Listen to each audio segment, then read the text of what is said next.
IDrive versus Backblaze 2025. Which cloud backup service is right for you?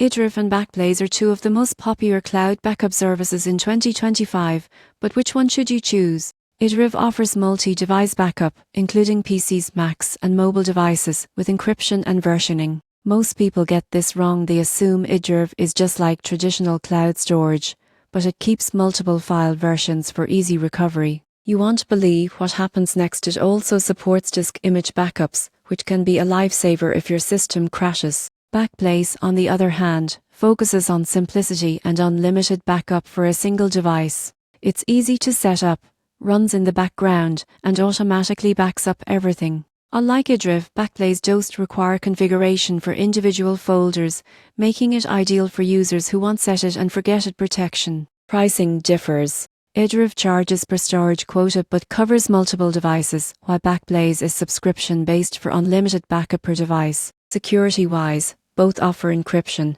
but IDrive allows private key control, giving users more control over data privacy. So, which is right for you? If you have multiple devices, need versioning, or want cloud and local backup options, IDrive wins. If you want simple, automatic, unlimited device backup, Backblaze is smarter. The surprising truth is that the best cloud backup isn't just about price or speed, it's about your workflow, device setup, and how much control you want over your backups.